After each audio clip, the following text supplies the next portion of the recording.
L'ambassadeur d'Arabie Saoudite fait ses adieux à la Guinée au terme de plusieurs années de mission diplomatique dans notre pays. Un banquet lui a été offert au palais Sékou Touréa par le président de la République en guise de remerciement. De grands chantiers d'infrastructures sanitaires sont en cours de réalisation dans les préfectures de Kouroussa et d'Aboula. Une mission de supervision du ministère de la Santé est allée faire le point sur l'état d'avancement des travaux. Et puis la 4e édition du Grand Fidao de Kissidougou vient de se tenir dans le village de Mara, occasion de retracer la vie du grand érudit Maurice Souleymane Sy Savané.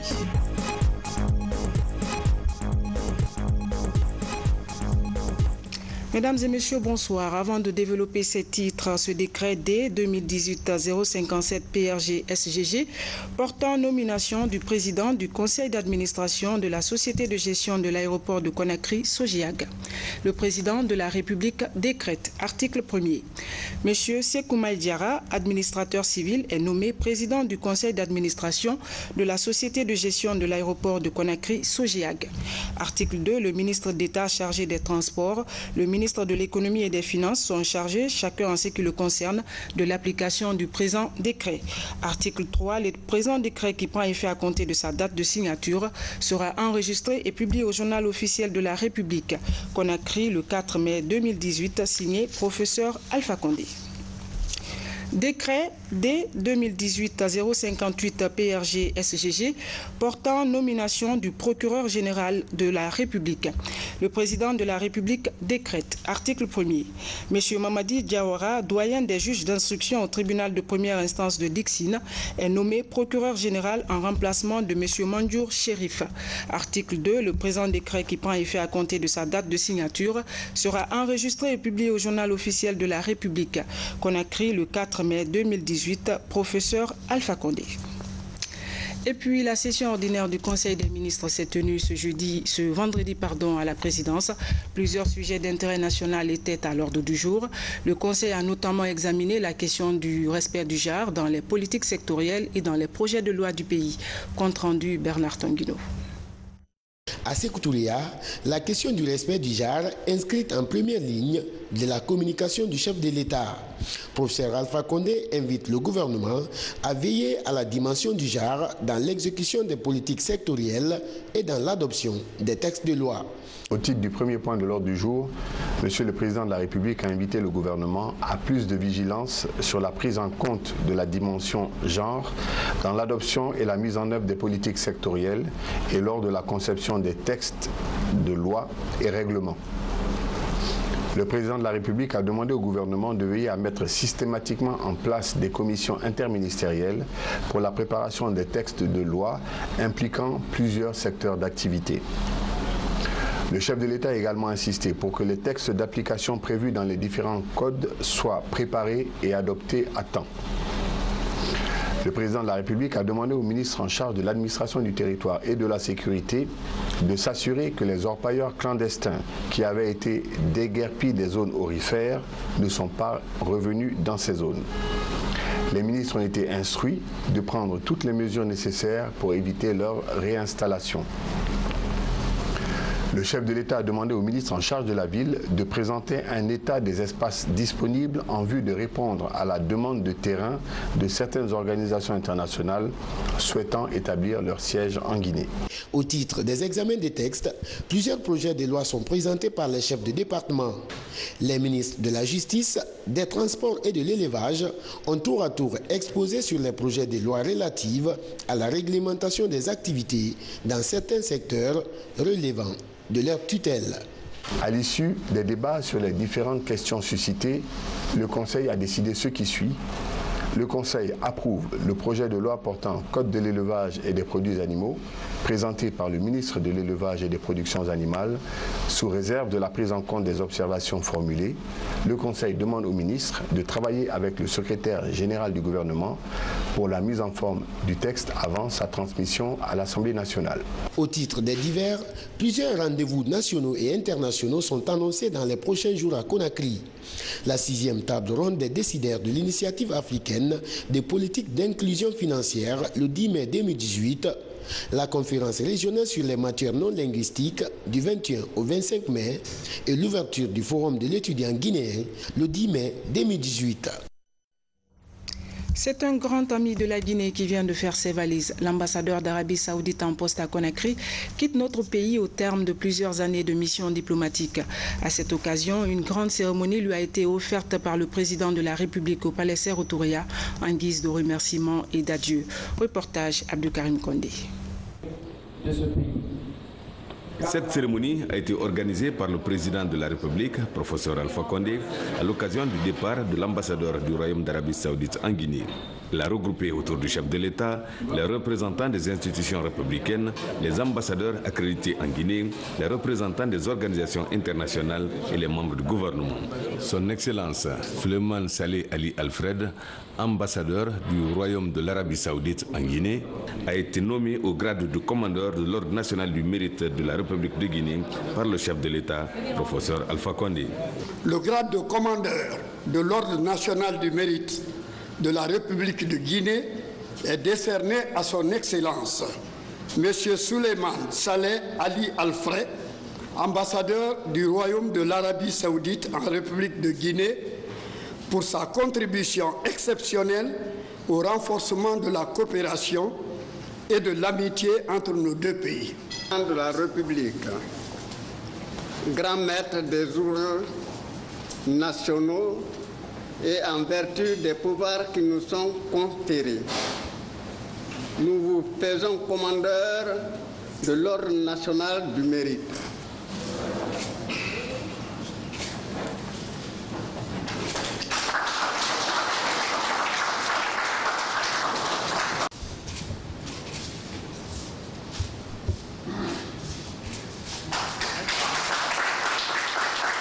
Son Excellence Souleymane Saleh Ali Alfred, ambassadeur du Royaume d'Arabie Saoudite en Guinée, a remercié le président de la République et le peuple de Guinée pour leur soutien pendant son séjour dans notre pays. J'ai l'honneur d'exprimer ma gratitude et ma considération pour votre engagement et celui de votre peuple pour faciliter ma mission dans la promotion du niveau des relations de coopération entre le Royaume d'Arabie Saoudite et la République de Guinée dans tous les domaines. La période de ma mission en Guinée, malgré sa brièveté, a été pleine d'actions visant le raffermissement des relations fraternelles entre les deux pays dans plusieurs domaines et j'ai réussi à réaliser plusieurs étapes fructueuses dans le domaine des relations et liens fraternels. Je vais continuer à aimer ce pays, rester en contact, Inch'Allah, et je porte avec moi les plus beaux souvenirs de ce pays. Car la République de Guinée m'a aimé, accueilli et influencé énormément. Et si j'ai réussi ma mission dans ce pays, c'est grâce au Tout-Puissant Allah et aux facilités que m'ont accordé le gouvernement de la République de Guinée et de son peuple depuis mon arrivée jusqu'à maintenant.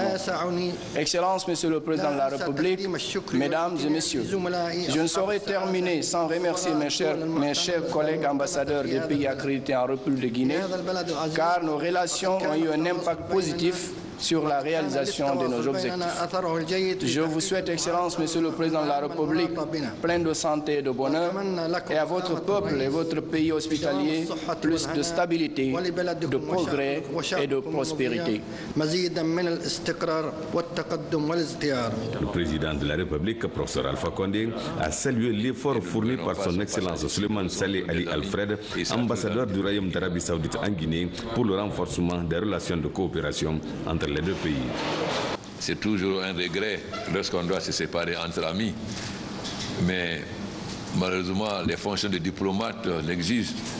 C'est que vous venez au moment On s'habitue, on se connaît bien, mais nous devons reconnaître que sous ce jour ici, les relations entre la Guinée et l'Arabie Saoudite se sont beaucoup renforcées. J'ai effectué plus de 4 voyages en Arabie Saoudite. J'ai fait 2 fois la Oumra et aussi le pèlerinage. Et lors de mon dernier séjour, j'ai eu le plaisir, exceptionnellement, le prince héritier m'a ouvert la Kaaba, ce qui est exceptionnel. Donc, j'ai pu prier à l'intérieur de la Kaaba, ce que beaucoup de gens n'ont pas accueilli et qui n'auront jamais de leur vie. Et tout ça, il y a été pour quelque chose et il m'a toujours accompagné pendant tous ces déplacements.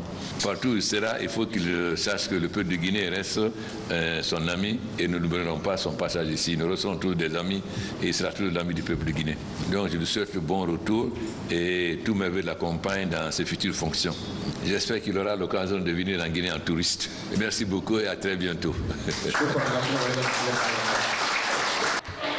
La Guinée et le Royaume d'Arabie Saoudite sont 2 pays liés par l'histoire depuis les premières heures de l'indépendance. Ce vendredi, le président de la République s'est acquitté de ses obligations religieuses à la grande mosquée de Kébeya. Professeur Alpha Condé a mis ce moment de piété à profit pour appeler les Guinéens à renforcer la cohésion sociale. Sana Sikita. La mosquée Kébeya. Elle accueille le président de la République et sa délégation pour la prière de ce vendredi 4 mai 2018. Nombreux sont les fidèles musulmans qui ont grossi les rangs de cette prière. L'imam de cette mosquée, située au quartier Koléa, a dans son sermon loué les efforts sans cesse fournis par le président Alpha Condé en Guinée, dans le but d'améliorer substantiellement les conditions de vie et de travail de l'ensemble des Guinéens.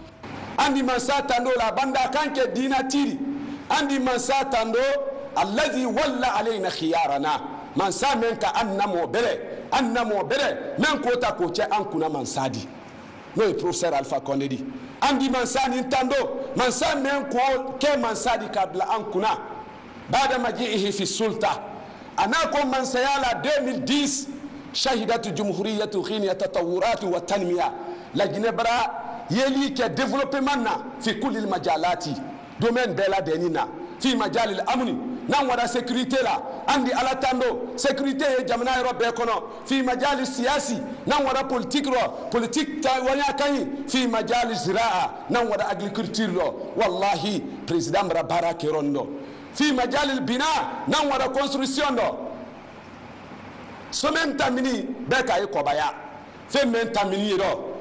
Donc, logement social, même l'auto dit, ni beken mansa beda ni telero. Andi mansa tando, mansa menka mansa ni ke la Guinée la mansa di. Kanema amma, banne jamana ko den hake me yama, wallahi total hake wul ke do aniye. Nan nada site santé la. Donc ale tiyate, an ko yen télévision na be ko ye, kullu hafi majalus siha amma. Nan nada santé la santé publique, wallahi mansa kena na la gouvernement aluka barake andi mansa tando mansa menka ninke anu kuna mansadi ana la gouvernement beleninu alié sebe donna la Guinée di susuma ale soron nan nada travaux publics là nan ka slal mafene sla membra gidroné aturukum abada turo sla bebra gidroné nan nada fi majali tayar al kahrabai nan nada électricité là madema slamalu amba électricité mafene anya sadu swapiti projet la kantiate wa kezalika kalita tama injazuha kalita wobraba réaliser la Guinée ka bebra o tono yebi courant ye Conakry Europe bebi courant ye la Guinée préfecture fo ina ye baskot la minna courant ya berobi mara ala trama sakani nye ay bara menna kano ya nyala mala kuke. Les prières et bénédictions ont été enfin formulées pour que Dieu, le Tout-Puissant, le Clément et Miséricordieux, protège les Guinéens dans leur ambition de bâtir une Guinée unie, forte et prospère. La publication du rapport ITIE version 2018, une étape qualifiée de vitale pour le maintien de la conformité de la Guinée aux normes internationales. Cette publication est attendue pour la nouvelle validation prévue cette année. En attendant, la société civile a décidé de collaborer au processus. Al-Gassimouba. La Guinée valide en juillet 2018 les normes de l'ITIE international en matière de gestion des redevances minières. Les organisations de la société civile évaluent l'exigence 1 qui porte sur le suivi de toutes les parties prenantes et l'exigence 7 relative aux résultats et impacts de l'initiative pour la transparence dans les industries extractives. Tous réunis ont fait l'évaluation, exigence par exigence, sous-exigence par sous-exigence, et ils ont noté des points forts et des points de faiblesse et qui vont maintenant porter à la connaissance du comité de pilotage litieux pour que l'on puisse apporter des mesures correctives. Et d'ailleurs, ils ont même d'avance fait des recommandations qui puissent nous aider à faire des mesures correctives pour que, à l'évaluation du 1er juillet 2018, on puisse passer pays satisfaisant. La validation aussi incombe la transparence à la source, la transparence dans l'octroi des contrats, la transparence dans la mobilisation des revenus miniers, la transparence dans la gestion des revenus miniers. Et cette transparence va permettre non seulement que les richesses générées par l'exploitation minière soient redistribuées selon véritablement le plan de développement durable. La rencontre permet de poser les bases de l'étude en vue de la préparation d'un rapport ITIE compréhensible pour sa validation. La société civile est déterminée à accompagner le processus. C'est un travail très important qui nous permet d'être proactif, de mettre, disons, le curseur un peu haut dans le cadre de cette auto-évaluation pour que la Guinée soit au rendez-vous de la validation en 2018. Cette nouvelle validation concerne tous les pays membres de l'ITIE international. Elle s'effectue tous les 3 ans conformément aux nouvelles normes de 2016. Cette norme est plus contraignante et doit fournir de façon plus détaillée les informations nécessaires à la transparence dans les industries extractives. Agriculture. Dans la région forestière, les préparatifs de la Journée nationale des producteurs vont bon train. L'objectif de cette rencontre est de jeter un regard rétrospectif sur les acquis, dresser les défis et esquisser de nouvelles perspectives de développement rural. Reportage Fodé Camara, Nabi Camara. Nzérékouré s'apprête à accueillir les 12 et 13 mai les journées nationales du paysan. Sous l'égide du ministère de l'Agriculture, ce forum du monde rural vise à renouveler le pacte scellé entre le président et les paysans en 2011, mais aussi ouvrir une plateforme d'échange direct entre le professeur Alpha Condé et les producteurs. Je le dis au nom de l'autorité régionale, Nzérékouré, à l'heure où je vous parle, est prête à tenir les journées paysannes en région forestière. Cette commission me permet de dire à haute et intelligible voix que l'arrivée du chef de l'État est attendue à Nzérékouré. Le mouvement de soutien au chef de l'État organisé tout dernièrement prouve éloquemment que cette population adhère totalement à la politique du président professeur Alpha Condé. Autre résultat attendu de cette journée, rappeler les grands enjeux économiques de la promotion des cultures agro-industrielles en faveur de l'employabilité des jeunes et la lutte contre la pauvreté en milieu rural, une dynamique soutenue par l'initiative présidentielle d'appui au développement rural.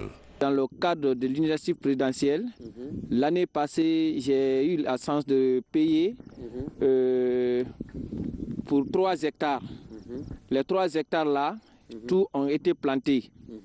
Vous-même, vous voyez le domaine occupé et il y a des domaines réservés aussi. Dans la région forestière, l'initiative présidentielle d'appui au développement rural se matérialise par la promotion de 2 cultures stratégiques, le café et surtout le cacao. Là-dessus, comme leurs voisins ivoiriens, les paysans des grands bassins de producteurs de la forêt commencent à disposer de nouvelles plantations de cacao Mercedes. Des milliers d'hectares qui seront une source de revenus pour les producteurs et un facteur de redynamisation de l'économie nationale et d'équilibre de la balance commerciale. Kouroussa et Dabola, les deux localités enregistrent de grands chantiers d'infrastructures sanitaires. Une mission de supervision du ministère de la Santé a visité les établissements en réhabilitation. Elle a profité pour recenser les équipements en manque dans ces structures sanitaires. Reportage à Diatoubari. Sur cette place publique du district sanitaire de Kouroussa, le ministre est à l'écoute des besoins de santé des populations. Parmi les doléances posées, la subvention des centres de santé, la rénovation ou la reconstruction de cet hôpital préfectoral qui date du plan triennal. Cependant, la localité déplore le manque d'appareils d'échographie et d'anesthésie dans l'établissement sanitaire. Vous avez demandé un appareil d'anesthésie. J'ai le plaisir donc de vous informer qu'en ce moment même, il y a donc un appareil qui est en train d'être assemblé pour l'hôpital préfectoral de Kouroussa. Monsieur le ministre, votre engagement pour le relèvement de notre système de santé n'est plus à démontrer. L'équipe du district sanitaire de Kouroussa, par ma voix, vous rassure donc de vous accompagner dans votre noble mission. Cet appareil d'anesthésie annoncé, le voici dans les locaux de l'hôpital préfectoral de Kouroussa. Il vient ainsi faciliter les différentes interventions chirurgicales réalisées ici. Avec une capacité de 65 lits d'hospitalisation, l'hôpital compte 4 services dont le plus fréquenté est la maternité en rénovation. Tout comme ce service, l'hôpital préfectoral de Dabola est en chantier depuis 2015. Sur le site du chantier, 13 bâtiments sont déjà achevés. Pour ce qui a été fait, nous avons tous eu l'occasion de voir le travail ensemble. C'est du travail de qualité. Ce que nous avons vu ici, une fois fini, franchement, cet hôpital, quoique préfectoral, sera en mesure d'offrir un paquet de soins théoriquement d'un hôpital régional. En attendant la remise des nouvelles infrastructures, les prestations de soins continuent de se faire dans les anciens établissements. Le paludisme reste pour l'instant la pathologie la plus dépistée et prise en charge dans la formation sanitaire. Au niveau du laboratoire, de nombreuses analyses biomédicales sont effectuées. La charge virale pour les 135 personnes testées séropositives de VIH-Sida sous traitement antirétroviral est aussi réalisée. Et puis la protection des enfants contre les dangers de la soude caustique. C'est un plaidoyer de la Fondation Terre des Hommes. L'ONG appuie les autorités sanitaires guinéennes à adopter une stratégie efficace dans cette lutte. Le point avec Habib Thiam. Du début du mois de janvier 2018, à nos jours, nous avons enregistré 25 cas d'injection accidentelle de la soude caustique. Derrière ce chiffre se cachent des centaines de cas liés à l'ingestion de la soude caustique en Guinée. Cette urgence sanitaire qui mobilise les décideurs, les acteurs sociaux et professionnels de santé est inscrite au nombre des activités de la Fondation Terre des Hommes, une ONG particulièrement vouée à la cause des enfants. Terre des Hommes travaille ici en Guinée depuis une trentaine d'années, notamment dans le domaine d'un programme que nous appelons de soins spécialisés à destination d'enfants gravement malades ou gravement accidentés. Et nous avons constaté que très régulièrement nous étaient référés des enfants atteints de sténose caustique de l'œsophage. Donc c'est ainsi que nous avons été interpellés et qu'en 2014 nous avons pu capter un petit financement au niveau de la mairie de Victoria en Espagne qui nous a appuyés pour entamer de grandes campagnes quand même de prévention et la mobilisation, la création de groupements communautaires de femmes utilisatrices de soude caustique. Les femmes qui se sont adonnées à cette activité, qui est devenue maintenant une activité vraiment de pratique à l'intérieur du pays, je leur demande d'être prudentes. La vigilance de la société, mais aussi et surtout une préparation en amont est nécessaire pour contrer le fléau. Un pari pour les pouvoirs publics qui optent pour la déconcentration de certains services spécialisés en santé vers l'intérieur du pays. Parce qu'il est impensable que quelqu'un quitte à des milliers de kilomètres de Conakry pour venir tout simplement pour faire un petit contrôle de son diabète ou alors de faire un contrôle au niveau de son cœur par une échographie cardiaque. Il est impensable aussi que certaines pathologies ne puissent être prises en charge dans le cadre de la chirurgie pédiatrique, par exemple, à l'intérieur de la Guinée. Quant au problème de la soude caustique, le principal défi demeure la maîtrise du contenu des cahiers de charges. Les conditions de circulation et d'exploitation du produit sont souvent méconnues ou négligées par les PME évoluant dans le secteur. Pour ceux qui n'ont pas de moyens. Santé toujours avec la célébration en différé de la Journée internationale de lutte contre la tuberculose. Cette année, la cérémonie a été organisée à Kindia. Le programme national antituberculose a rappelé des moyens simples pour être à l'abri de cette maladie. Sam Maratonno. En dépit de tous les efforts du gouvernement et de ses partenaires pour éradiquer la tuberculose, plus de 13 000 personnes ont été dépistées de la maladie en Guinée en 2017. Pour limiter la propagation de cette maladie, les acteurs engagés dans ces combats se sont donné rendez-vous à Kindia. Un cadre propice pour eux de sensibiliser les populations sur les risques liés à cette maladie. Elle vise essentiellement à susciter l'engagement de tous pour mettre fin à la tuberculose, à diffuser auprès d'un large nombre de publics, à sensibiliser un grand public sur les conséquences terribles, sanitaires, sociales et économiques de cette maladie et à laquelle l'Afrique en général et l'Afrique subsaharienne en particulier dans notre pays paie un lourd tribut. Pour la prise en charge rapide des victimes de la tuberculose, le pays s'est doté de 55 centres de diagnostic et de traitement. 335 agents communautaires participent à l'orientation des cas suspects ou au suivi du traitement des malades dans ces établissements sanitaires.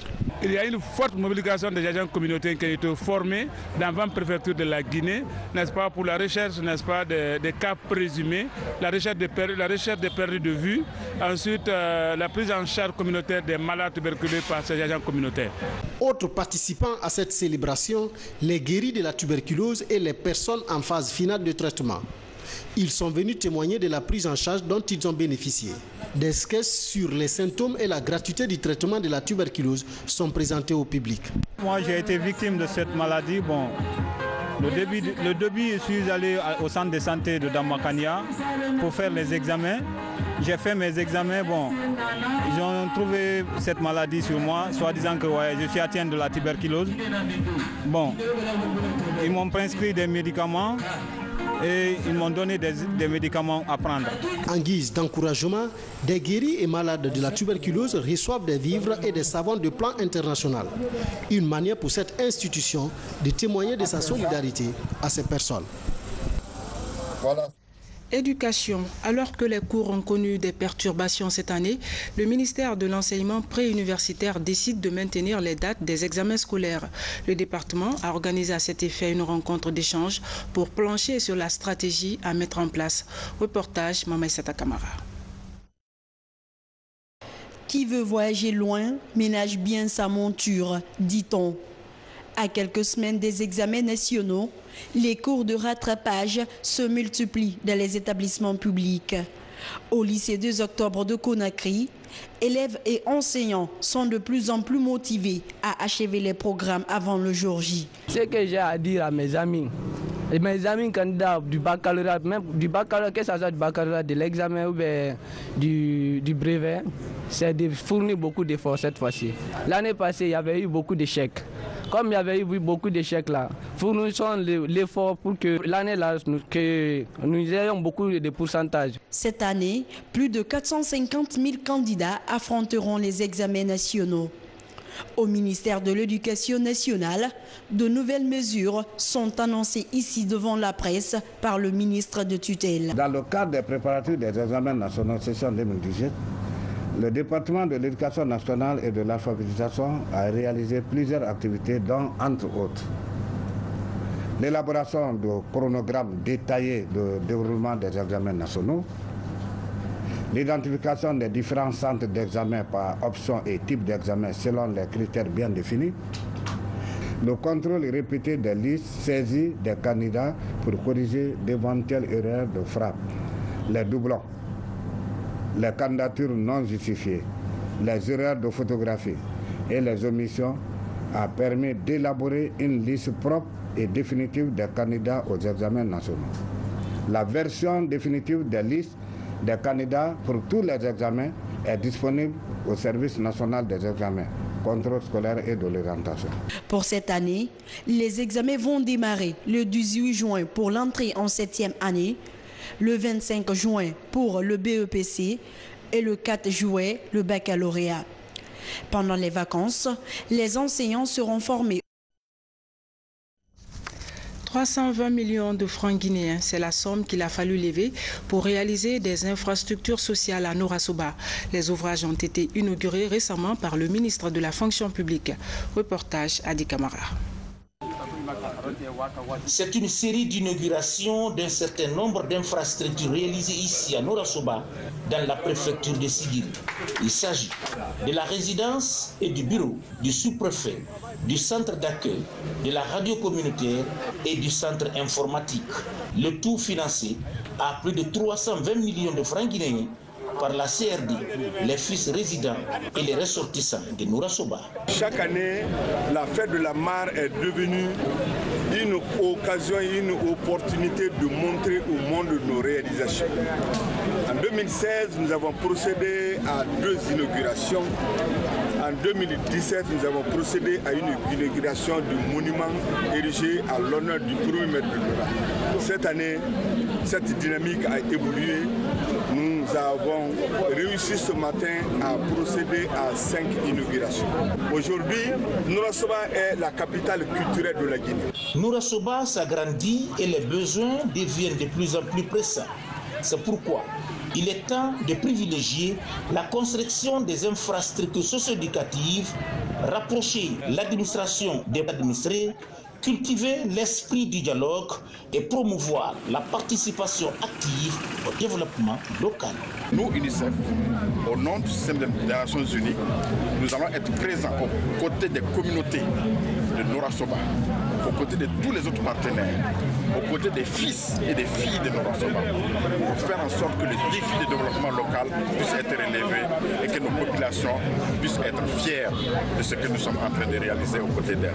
La décentralisation, comme l'a prôné le président de la République, le professeur Alpha Condé, va permettre que les populations installent le développement à leur propre niveau, qu'ils n'attendent pas que le développement arrive. Alors ça, c'est un bel exemple pour toutes les communautés, pour faire comme Norasoba, parce que je vous précise que toutes ces installations sont financées sur fonds propres des populations et des ressortissants. La construction de ces infrastructures prouve à suffisance que Norasoba adhère indéfectiblement aux idéaux de changement et du progrès du chef de l'État, professeur Alpha Condé, avec son élan de construire un État qui impulse et assure le plein épanouissement des potentialités de chaque citoyen et de chaque localité. À Komodou, dans la préfecture de Kankan, 11 districts bénéficient cette année encore d'intrants agricoles. C'est un geste de Dr Moussa Konaté, un des fils du terroir. Une belle initiative accompagnée de jeux de maillots et autres accessoires pour les jeunes de la localité. Reportage Cheikh Sanoussi Sanko. Ce retour à la source pour porter assistance aux parents est devenu pour cet homme une tradition. Dans son village natal à Komodou, situé à 95 km de Kankan, les 11 districts de la sous-préfecture bénéficient tous les ans de ces faveurs. Cette année, en plus des intrants agricoles qu'il distribue régulièrement, des articles comme des ballons de football et autres ont grossi le lot de chaque district. Face aux gestes très salutaires, les bénéficiaires ne cachent pas leur satisfaction. Tout le monde est satisfait de lui et ce n'est pas la première fois.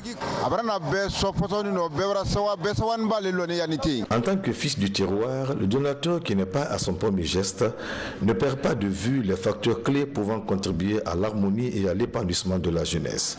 À ce titre, Il a mis à disposition ce terrain de football à la place de celui réquisitionné par les sages pour en faire le marché de la localité et l'agrandissement de ce collège qui ne compte que 4 classes. Il y a un réel besoin d'infrastructures scolaires et à cela s'ajoute évidemment la faiblesse du taux de scolarité, surtout les jeunes filles. Et je pense que nous, les ressortissants, nous devons nous battre auprès des corps enseignants pour pouvoir non seulement mobiliser les parents à scolariser les enfants, mais aussi à réaliser certaines infrastructures scolaires. Ces actions phares entreprises par le Dr Moussa Konaté à Komodou est un signal qui devrait motiver ses pairs à s'inscrire dans sa logique pour faire de cette localité très stratégique. Pendant ce temps, en Zéro-Corée, les cadres des services déconcentrés, eux, planchent sur le b.a.-ba du recouvrement fiscal. Ils ont même reçu des manuels et guides sur cette thématique. L'idée, c'est de renforcer l'administration fiscale à la base. Reportage Mohamed Lamine Camara. À Zéro-Corée, il ressort d'un constat mené par des spécialistes en fiscalité que le système fiscal de cette préfecture enregistre des défaillances.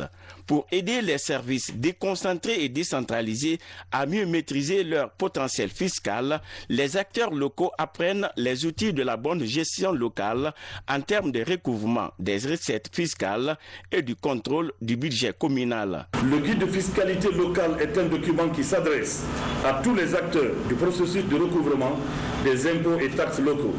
Il définit leur rôle et responsabilités, les chemins du processus de déroulement de la chaîne fiscale ainsi que la description des clés de répartition des recettes fiscales partagées. Il vous guidera, j'espère, à mieux comprendre l'utilité de l'impôt, à connaître les différents acteurs qui interviennent en matière d'assiette fiscale et de recouvrement. Pour faire de ces acteurs le socle de développement, cette stratégie du ministère de l'administration du territoire et le programme d'appui aux communautés villageoises consiste à amener ces responsables locaux à sceller une synergie d'action entre les services communaux et fiscaux. Il s'agit maintenant pour les autorités locales à tous les niveaux et tous les acteurs associés de mobiliser suffisamment de recettes propres pour réaliser beaucoup d'infrastructures, développer de façon durable les communes et contribuer de ce fait à l'épanouissement et au mieux-être des populations. Cette rencontre des Zéro-Corée constitue un des axes majeurs posés par les autorités en charge de la décentralisation. À travers des guides de fiscalité et de recouvrement des recettes, les acteurs sont engagés à prendre réellement en main la gestion des affaires publiques dans leur localité. Jeunesse et numérique, les jeunes Guinéens ne veulent pas rater cette 4e révolution. À la Blue Zone de Dixine, une compétition a permis de déceler quelques petits génies en matière d'informatique. Et c'était en présence de notre reporter Sédou Bandiaï. Le Lab francophone est une compétition initiée par Saboutek en collaboration avec l'Organisation internationale de la francophonie. Elle a mis en compétition au départ plus de 350 jeunes diplômés. Après un test, 9 groupes constitués de 50 personnes ont été retenus pour défendre leur projet de développement durable. Ce concours a pour objet en fait de permettre à des informaticiens, à des électroniciens de venir en appui aux politiques de développement durable du pays par la proposition donc de solutions, d'objets connectés pour répondre aux problématiques du développement durable. L'Organisation internationale de la francophonie propose dans différents pays du sud de la francophonie d'organiser ce qu'on appelle des hackathons, qui sont des marathons de développement numérique. Ces jeunes ont, durant une semaine, suivi une formation avant de passer un test de validation de leur projet. Des projets théoriquement et pratiquement défendus devant un groupe de jury. C'est une victoire qui me donne encore le courage de redoubler d'efforts en classe et encore dans les recherches qu'on a en tout cas débutées. Après de brillants exposés sur les 9 projets des groupes finalistes, le jury s'est prononcé en faveur de 3 projets primés comme lauréats de cette compétition. Donc, ils sont en train de travailler sur leurs projets qui s'articulent au niveau des objets connectés dans le développement durable. Pour les 3 gagnants, c'est de les féliciter et demander d'aller plus loin dans les projets, les prototypes qui vont nous montrer ici, qui vont chercher à développer, à mettre en place des structures qui vont évoluer et les autres, nous allons les encourager. Les développeurs de ces 3 projets retenus bénéficient d'un prix pour leur permettre de valider leur projet de développement durable.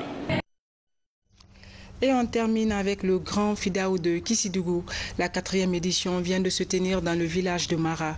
La rencontre a permis de retracer la vie spirituelle du grand érudit Maurice Souleymane Sy Savané, artisan de l'islamisation de toute la région forestière au XVe siècle. Reportage Abdou Karim Kamara. De Kissidougou, 10 minutes de route pour rallier le village de Mara. La localité est le premier foyer islamique de toute la contrée de Kissi-Faramaya. Ici, ce triangle érigé au nom de la paix est le mémorial d'une triple alliance. La présence de ces 3 blocs de pierre traduit la signature d'un pacte de non-agression au XVe siècle par 3 chefs guerriers condamnés à vivre désormais ensemble sur une même terre. Parmi eux, Maurice Souleymane Sy Savané, érudit en islam. Par sa connaissance de la religion, le maître coranique mène un combat sans merci pour le rayonnement de l'islam à Mara et environnant.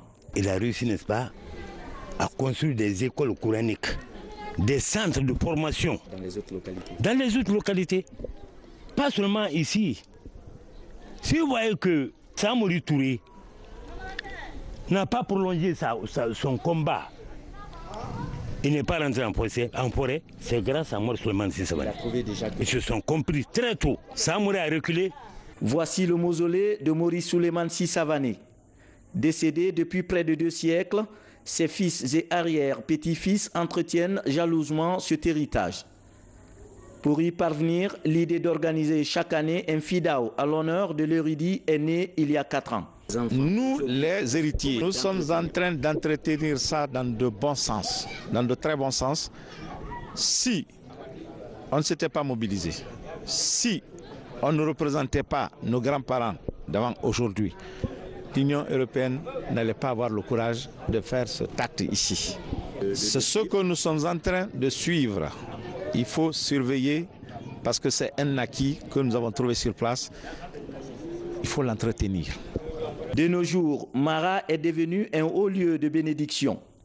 Désormais, des centaines de fidèles musulmans y arrivent chaque mois de bénédiction du calendrier lunaire pour implorer la grâce de Dieu afin que leurs vœux soient exaucés.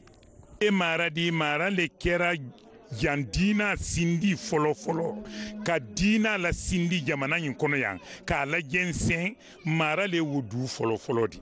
Mara est le berceau de l'islam de toute la région forestière. C'est une terre bénie. Venir donc chercher des bénédictions dans ce sanctuaire est toujours bien récompensé par le Tout-Puissant Allah.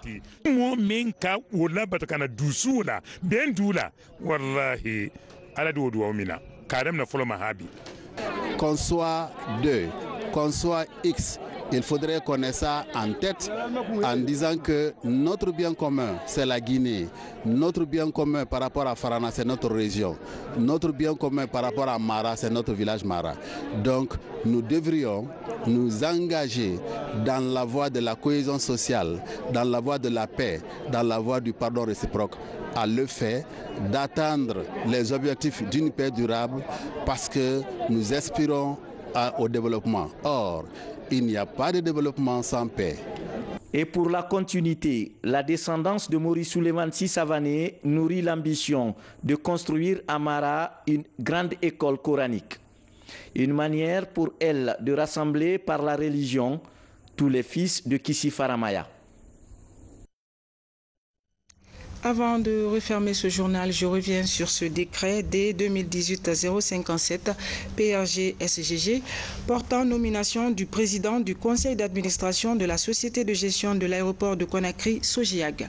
Le président de la République décrète, article 1er. Monsieur Sékou Diarra, administrateur civil, est nommé président du conseil d'administration de la société de gestion de l'aéroport de Conakry, Sogiag. Le ministre d'État chargé des Transports, le ministre de l'Économie et des Finances sont chargés, chacun en ce qui le concerne, de l'application du présent décret. Le présent décret, qui prend effet à compter de sa date de signature, sera enregistré et publié au journal officiel de la République. Conakry, le 4 mai 2018, professeur Alpha Condé. Décret D 2018-058 PRG-SGG portant nomination du procureur général. Le président de la République décrète, article 1er. M. Mamadi Diawara, doyen des juges d'instruction au tribunal de première instance de Dixine, est nommé procureur général en remplacement de M. Mandiour Chérif. Article 2. Le présent décret qui prend effet à compter de sa date de signature sera enregistré et publié au journal officiel de la République. Conakry, le 4 mai 2018, professeur Alpha Condé. Voilà, mesdames et messieurs, c'est la fin de ce journal. Je vous remercie de votre aimable attention. Excellente soirée en compagnie de nos programmes. Bonsoir chez vous.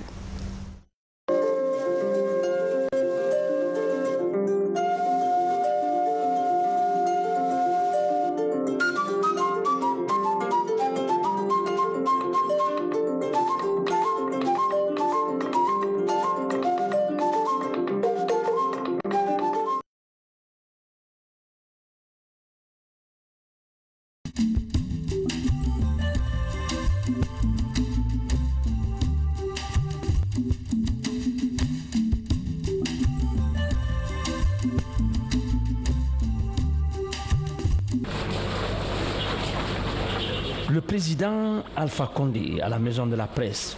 Le chef de l'État est allé partager avec les hommes des médias guinéens la célébration de la journée mondiale de la liberté de la presse. Professeur Alpha Condé prouve ainsi son attachement à la profession de journalisme et la liberté de la presse. La liberté de la presse est l'un des maillons essentiels de la démocratie, d'où le thème choisi par l'UNESCO, médias, justice et état de droit, les contrepoids du pouvoir. Selon l'Organisation des Nations Unies pour l'éducation, la science et la culture UNESCO, qui coordonne chaque année les activités qui célèbrent le 3 mai, la journée mondiale de la liberté de la presse, c'est une journée d'action qui favorise et permet de mettre sur pied des initiatives qui visent la défense de la liberté de la presse. C'est une journée d'évaluation afin de dresser le portrait de la liberté de la presse à travers le monde. C'est une journée de rappel qui permet de rappeler aux États le respect des engagements qu'ils ont pris envers la liberté de la presse. Une journée d'alerte pour alerter le public et accroître la sensibilisation à la cause de la liberté de la presse. Une journée de réflexion pour stimuler le débat parmi les professionnels des médias sur les problèmes qui touchent la liberté de la presse et l'éthique professionnelle. C'est une journée commémorative en mémoire des journalistes qui ont perdu la vie pendant qu'ils exerçaient leur profession.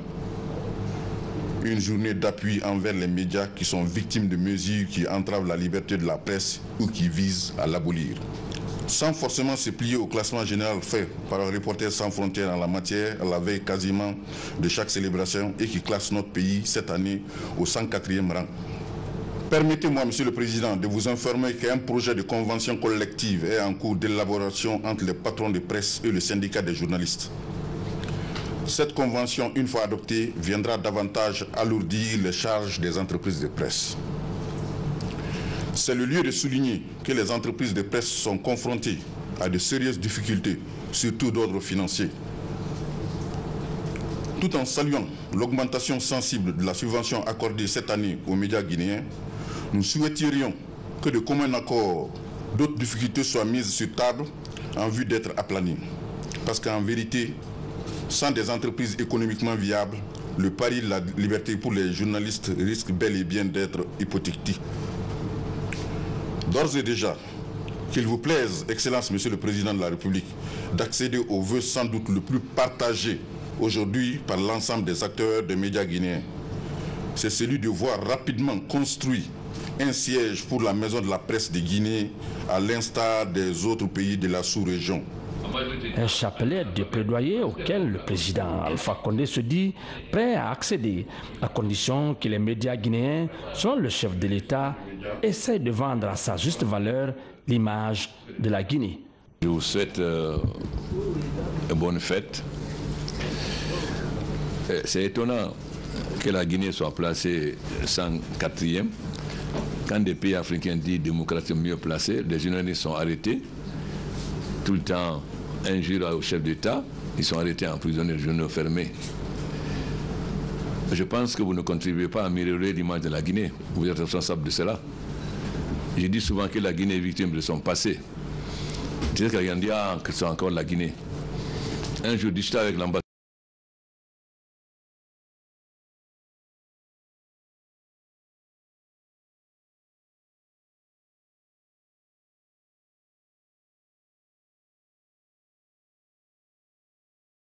Qu'on a fait depuis 2011 sont passés sous silence, comme si on était le pays où on maltraitait.